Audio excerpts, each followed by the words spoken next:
Namaste students, welcome to online 7th standard maths class. In previous class we saw exercise 4.2 first 5 sums. Now in this class we are going to see next sum, 6th sum onwards we will see. Okay, now 6th sum, see, Meena had enough money to send 8 parcels, each weighing 500 grams through a courier service. So Meena வந்து ஒரு courier சர்வீஸில் parcel அனுப்புகிறாங்க. மொத்தம் எவ்வளோ? 8 parcels. So ஒவ்வொரு பார்சலும் வந்து 500 grams இருக்குதுன்னு சொல்லியிருக்காங்க. ஸோ அதுக்கு தேவையான அமௌண்ட் வந்து அவங்கக்கிட்ட இருக்குது, மணி இருக்குது. ஓகே, ஸோ ஒவ்வொரு பார்சலும் 500 கிராம்ஸ் வெயிட். கொஷின் என்ன கேட்குறாங்கன்னா, what would be the weight of each parcel if she has to send 40 parcels? So 40 parcels அவங்க சென்ட் பண்ணுறாங்கன்னா அதே சேம் மணியை வச்சு, ஆனால் அந்த 40 பார்சலும் ஒவ்வொரு பார்சலோட வெயிட் என்ன அப்படிங்கிறது தான் நம்மளோட கொஷின். ஓகே, புரியுதுங்களா? ஸோ 8 பார்சல் அனுப்பும்போது ஒரு பார்சலோட வெயிட்டும் 500 கிராம்ஸ். ஓகே, அதுவே 40 பார்சல் அனுப்பும்போது அந்த ஒவ்வொரு பார்சலோட வெயிட் என்னவா ஆகும்? அதிகமாகுமா கம்மியாகுமா? எஸ், கம்மியாக தான் ஆகும். ஸோ அதை தான் கீழே நான் நோட் பண்ணியிருப்பேன். C, number of parcels, weight of the parcel. Number of parcel 8 parcel அனுப்பும்போது 500 grams each parcel. Okay, weight. 40 parcels அனுப்பும்போது என்ன வெயிட்டு, நம்ம அதை தான் நம்ம ஃபைண்ட் அவுட் பண்ணணும். ஸோ இப்போ நான் இங்கே ஏரோ மார்க் போட்டிருக்கேன், இங்கே அப் ஏரோன்னு பார்த்தீங்கன்னா 8லேருந்து 40 வந்து இன்க்ரீஸ் ஆகிருக்கு. ஸோ அப் ஏரோ. ஸோ இப்போது பார்சல் வந்து அதிகமாக இருக்கும்போது அதோட வெயிட் என்னவாகும்? ஒரு பார்சலோட வெயிட்டும் கண்டிப்பாக குறையும். அதனால தான் டவுன் ஏரோ போட்டிருக்கேன். ஸோ ஆப்போசிட்டாக இருக்குது arrow mark. Therefore it is inverse proportion. ஓகேங்களா? Inverse proportion. இன்வர்ஸ் ப்ரொபோர்ஷன்னா என்ன பண்ணணும்னு சொல்லியிருக்கேன்? Straight multiplication. Okay, so 40 into x equal to 8 into 500. So அதை தான் நம்ம இங்கே ரைட் பண்ணியிருப்போம். 40 into x equal to 8 into 500. So இங்கே இருக்கிற இந்த எக்ஸை மட்டும் இங்கே லெஃப்ட் ஹேண்ட் சைடே வச்சுட்டு 40 அந்த சைட் கொண்டு போய் சிம்பிளிஃபை பண்ணுறோம். So 1010 cut. ஓகேவா? 1 4s are 4, 2 4s are 8. So 2 into 50. What is that value? 2 into 50? Yeah, 100 grams. இப்போது 40 பார்சல் அனுப்பும்போது ஒவ்வொரு பார்சலோட வெயிட் என்ன அப்படின்னா 100. ஓகேங்களா? ஸோ தட் இஸ் ஆன்சர்மா. Next 7th one. It takes 120 minutes to weed a garden with 6 gardeners. So என்ன சொல்கிறாங்க? 120 minutes எடுத்துக்கிறாங்க அந்த கார்டனை, சம்திங் ஏதோ அந்த கார்டனில் ஒர்க் பண்ணுறதுக்கு 6 gardeners. If the same work, அதே வேலையை இன் 30 minutes how many more gardeners are needed? How many more gardeners are needed? 30 minutesக்கு எத்தனை கார்டனர் தேவைப்படும்னு கேட்டிருந்தா நம்ம டேரெக்டாக எப்பவும் போடுற மாதிரி இன்வர்ஸ் ப்ரொபோர்ஷனை யூஸ் பண்ணி ஆன்சரை ஃபைண்ட் அவுட் பண்ணால் போதும். இப்போ இன்வர்ஸ் ப்ரொபோர்ஷனை யூஸ் பண்ணி தான் சம் ஒர்க் அவுட் பண்ண போகிறோம். ஃபைனலாக ஹவு மெனி மோர் கார்டனர்ஸ்ன்னு கேட்டிருக்காங்க. ஸோ நம்ம அதுக்கான ஆன்சரையும் நம்ம ஃபைண்ட் அவுட் பண்ணணும். ஓகேங்களா? ஸோ 120 minutesக்கு 6 gardenersனால் அந்த மினிட்ஸ் வந்து கம்மியாக இருக்குது, 30 minutesஸாக ஆயிருக்கு. 120 minutes வேலை செய்யும்போது 6 gardeners போதுமானதாக இருந்தது. அதே மினிட்ஸ் வந்து 30 minutesஸாக குறையும் போது கார்டனர்ஸ் 6 gardener இருந்தால் அந்த சேம் ஒர்க்கை முடிக்க முடியுமா? முடியாது. இன்னும் அதிகமான கார்டனர்ஸ் இருந்தால் தான் கண்டிப்பாக முடியும். ஸோ அதை தான் இங்கே நோட் பண்ணியிருப்போம் பாருங்கள். Number of gardeners, time. 6 gardeners வந்து 120 minutesல பண்ணுறாங்க. அதே 30 minutesக்கு எத்தனை gardeners தெரியாது.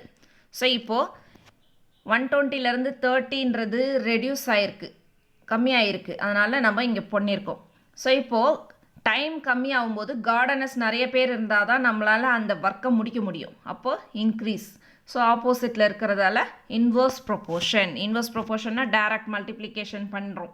So x into 30 equal to 6 into 120. எக்ஸை மட்டும் இந்த சைடு வச்சுட்டு 30 இந்த சைடு கொண்டு போகிறோம், சிம்பிளிஃபை பண்ணுறோம். So 1 0 cut, 1 3s are 3, 4 3s are 12, 6 into 4. 6 into 4 what? 24. So அவங்க கேட்டிருந்தாங்க how many more gardeners are needed அப்படின்னு கொஷின், மோர் அப்படின்னு ஒரு கொஷின் கேட்டிருக்காங்க. ஸோ மோர் gardeners are neededன்னு போட்டு இப்போ நம்ம கண்டுபிடிச்சது எவ்வளோ? 24 gardeners. ஏற்கனவே இருந்தது 6 gardeners. ஸோ இப்போ இது ரெண்டுத்தில் சப்ராக்ட் பண்ணினா 18. ஸோ இப்போது அந்த 30 மினிட்ஸாக டைம் ரெடியூஸ் ஆகும்போது 18 gardeners வந்து இன்னும் அதிகமாக தேவைப்படுறாங்க. ஏற்கனவே இருந்த 6 gardenersஸை விட இன்னும் 18 பேர் வந்து அதிகமாக தேவைப்படுறாங்க. ஸோ இப்போ answer is 18 more gardeners are needed. Is it clear now? Okay. Next, 8th sum. Neelaveni goes by bicycle to her school every day. Neelaveni bicycle தான் ஸ்கூலுக்கு போகிறாங்க தினமும். Her average speed is 12 km per hour. So அவங்களோட speed வந்து ஒரு per ஹவருக்கு 12 km speed தான் அவங்க போகிறாங்க. And she reaches school in 20 minutes. அப்படி போகிற அந்த ஸ்பீடில் போகும்போது 20 minutesல அவங்க ஸ்கூலில் ரீச் ஆயிடுறாங்க. Next, what is the increase in speed if she reaches the school in 15 minutes? So 20 minutesலேருந்து 15 minutesஸாக ரெடியூஸ் ஆகுதுன்னா அப்போ கண்டிப்பாக ஸ்பீடை வந்து அவங்க இன்க்ரீஸ் பண்ணியிருப்பாங்க. ஸோ அது எவ்வளோங்கிறத ஃபைண்ட் அவுட் பண்ணணும். ஓகேங்களா? ஸோ எவ்வளோ ஸ்பீடை இன்க்ரீஸ் பண்ணியிருக்காங்கன்றதையும் நம்ம ஃபைண்ட் அவுட் பண்ணணும். அதுதான் இன்க்ரீஸ். ஓகேவா? சி சேம் அதே மாதிரி டேட்டாவை எழுதுகிறோம். ஸ்பீடு, டைமு, அவங்க கொடுத்துருக்கிற யூனிட்டையும் எழுதுகிறோம் பக்கத்துலேயே. 12 km per hour 20 minutesக்கு, 15 minutesக்கு எவ்வளோ கிலோமீட்டர் ஸ்பீடில் அவங்க போயிருப்பாங்க. ஓகேவா? ஸோ இப்போ 20லேருந்து 15 ரெடியூஸ் ஆகிருக்கு. So down arrow. அப்போ டைம் வந்து ரெடியூஸ் ஆகிடுச்சுன்னா அவங்க ஸ்பீடை அதிகமாக்கினா தான் அவங்க ஸ்கூலுக்கு போய் ரீச் ஆக முடியும். அப்போ ஸ்பீடு அதிகமாகும். அப்போ அப் ஏரோ. ஸோ இது டவுன் ஏரோ, இது அப் ஏரோனா inverse proportion. Okay? So inverse ப்ரொபோர்ஷன்னா directly you want to multiply. Okay, we have to do straight multiplication. X into 15 equal to 12 into 20. So எக்ஸை மட்டும் இங்கே வச்சுட்டு 15 இந்த சைட் கொண்டு வந்து சிம்பிளிஃபை பண்ணுறோம். 5 3s are 4 3s are 12, 1 5s are 5, 4 5s are 20. So 4 into 4 16 km per hour. So இப்போது அவங்க 16 km per hour அதாவது ஸ்பீடு போகிறாங்க. எப்போது 15 minutesஸாக இருக்கும்போது. ஸோ அவங்க எவ்வளோ இன்க்ரீஸ் பண்ணியிருக்காங்க ஏற்கனவே இருந்த ஸ்பீடை விட? ஏற்கனவே இருந்தது 12, இப்போ இன்க்ரீஸ் பண்ணது 16. இது ரெண்டுத்தையும் சப்ராக்ட் பண்ணும்போது 4.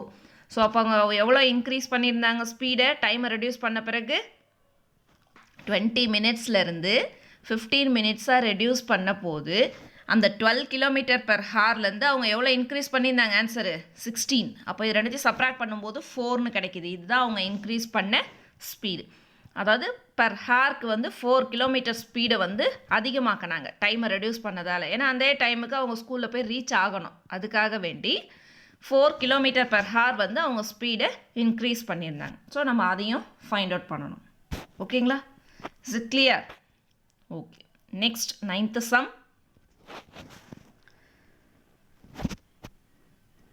A toy company requires 36 machines to produce car toys in 54 days.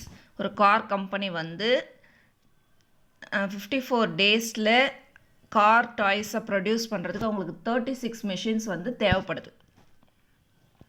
How many machines would be required to produce the same number of car? அதே நம்பர் ஆஃப் கார் வந்து ப்ரொடியூஸ் பண்ணுறதுக்கு 81 டேஸில் ப்ரொடியூஸ் பண்ணணும் அப்படின்னா அவங்களுக்கு எத்தனை மிஷின் தேவைப்படும்? டேஸ் அதிகமாக இருக்குது பாருங்கள். 54 டேஸ்லேருந்து 81 டேஸா? 54 டேஸில் 36 மிஷின் தேவைப்படுது. அதுவே 81 டேஸ்க்கு கம்மியான மிஷின் இருந்தாலே ப்ரொடியூஸ் பண்ணிடலாம். ஏன்னா டேஸ் அதிகமாக இருக்குது. ஸோ கம்மியான மிஷினை வச்சு அவங்க அதே நம்பர் ஆஃப் கார் டாய்ஸை வந்து ப்ரொடியூஸ் பண்ண முடியும். ஸோ அதை தான் இங்கே டினோட் பண்ணியிருக்கோம் பாருங்கள். Number of machines, number of days.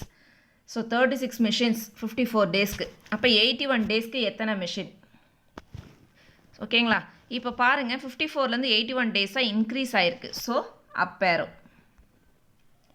Days அதிகமாகிருக்குன்னும் போது மிஷின்ஸ் என்னவாகும்?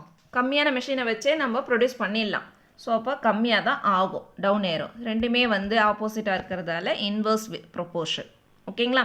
ஸோ இன்வர்ஸ் ப்ரொப்போர்ஷன்னா we have to do straight multiplication. So x into 81 equal to 36 into 54. அதுதான் இங்கே ரைட் பண்ணியிருப்போம். ஓகேங்களா? நெக்ஸ்ட்டு எக்ஸை மட்டும் இங்கே வச்சுட்டு 81 அந்த சைட் கொண்டு போயிடுறோம். இப்போ சிம்பிளிஃபை பண்ணு. 9 9s are 81, 4 9s are 36, again 1 9s are 9, 6 9s are 54.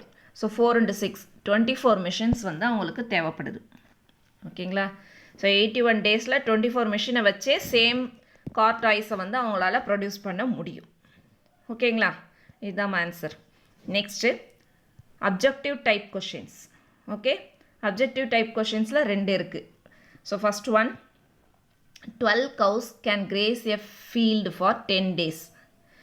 12 cows வந்து அந்த ஃபீல்டில் இருக்கிற அந்த இதெல்லாம் வந்து கிரேஸ், அதாவது மேயிறதுன்னு சொல்கிறாங்க இல்லையா, அது 12 cows வந்து 10 டேஸில் அந்த ஃபீல்டை வந்து இது பண்ணுது, கிரேஸ் பண்ணுறது. அப்போ 20 cows can grace the same field for dash days. எத்தனை நாளில் பண்ணும்? 12 cows வந்து 10 டேஸ் எடுத்துக்குது. அதே 20 cows சீக்கிரமாக கிரேஸ் பண்ணிட முடியும். அப்போது 10 டேஸை விட கம்மியாக தான் இருக்கும் ஆன்சர். ஸோ அதை தான் இங்கே நோட் பண்ணியிருக்கோம். பாருங்கள், number of cows, number of days. 12 cows வந்து 10 டேஸில் பண்ணுதுன்னா 20 cows எத்தனை டேஸில் இருக்கும்? ஸோ இப்போ 12லேருந்து 20யாக இன்க்ரீஸ் ஆகிருக்கு கவு, அதனால் அப் ஏரோ. ஸோ அப்போ நம்பர் ஆஃப் டேஸ் என்னவாக இருக்க முடியும்? குறைஞ்சிரும், சீக்கிரமாக கிரேஸ் பண்ணிடும். ஸோ அப்போது inverse proportion, opposite arrow mark இருக்குது. So inverse proportion. So directly you want to multiply x into 20 equal to 12 into 10. So x value find out பண்ணுறோம். எக்ஸ் வேல்யூ ஃபைண்ட் அவுட் பண்ணும்போது 6ன்னு கிடைக்குது. So okay, so answer is 6 டேஸில் வந்து அந்த 20 cows வந்து அந்த ஃபீல்டு கிரேஸ் பண்ணுறது. ஓகேங்களா? So answer is 6. Next 11th sum. 4 typists are employed to complete a work in 12 days. 4 typists வந்து 12 டேஸில் கம்ப்ளீட் பண்ணுறாங்க ஒரு ஒர்க்கை. If 2 more typists are added, இன்னும் 2 typists ஆட் பண்ணால் they will finish the same work in how many days? Question. 4 typists வந்து 12 டேஸில் complete பண்ணுறாங்கன்னா இன்னும் 2 more typists are addedனா அந்த 4 டைப்பிஸ்டோட இன்னும் 2 வந்து ஆட் ஆச்சுன்னா 6 டைப்பிஸ்ட் ஆகிடுவாங்க. அப்போ அந்த ஒர்க்கை வந்து கம்ப்ளீட் பண்ணுறது என்னவாகும்? 12 டேஸை விட கம்மியாகவே சீக்கிரமாகவே முடிச்சிருவாங்க 6 டைப்பிஸ்டாக பண்ணும்போது.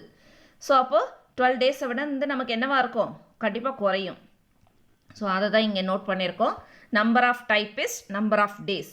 ஸோ அவங்க 4 டைப்பிஸ்ட் வந்து 12 டேஸில் கம்ப்ளீட் பண்ணுறாங்கன்னா 2 more typists added. அப்போ 4ஓட 2 வந்து ஆட் ஆச்சு அப்படின்னா 4 + 2 6 டைப்பிஸ்ட் வந்து எத்தனை நாளில் கம்ப்ளீட் பண்ணுவாங்க அந்த ஒர்க்கு? ஓகேங்களா? ஸோ இப்போ இங்கே பார்த்தீங்கன்னா 4லேருந்து 6க்கு இன்க்ரீஸ் ஆகிருக்கிறதால up arrow. So typist increase ஆகும்போது அந்த ஒர்க்கை கம்ப்ளீட் பண்ணுறது குறையும். So down arrow. இப்போ ஆப்போசிட்டாக இருக்குது பாருங்கள் arrow mark. Therefore inverse proportion. ஓகேங்களா? Inverse proportion means we have to do straight multiplication. So 6 into x, 4 into 12. So அதை தான் இங்கே ரைட் பண்ணியிருப்போம். 6 into x, 4 into 12. ஸோ எக்ஸை மட்டும் இங்கே வச்சுட்டு 6 அந்த பக்கம் டிவைடில் கொண்டு போயிடும். சிம்பிளிஃபை பண்ணுறோம். 1 6 are 6, 2 6 are 12. So 4 2s are 8. So answer is 8 days. 8 டேஸில் அவங்க கம்ப்ளீட் பண்ணலாம். ஓகேங்களா? சீக்கிரமாக முடிச்சிடலாம் அந்த ஒர்க்கை. ஏன்னா டைப்பிஸ்ட்டை வந்து இன்னும் 2 அதிகமாக்கிட்டாங்க. அதனால் 8 டேஸ்லேயே அவங்க கம்ப்ளீட் பண்ண முடியும். ஓகேங்களா? இது இன்வர்ஸ் ப்ரொப்போர்ஷன்மா. புரியுதுங்களா? கண்டிப்பாக உங்களுக்கு இது புரிஞ்சிருக்கும்னு நினைக்கிறேன். Okay, thank you.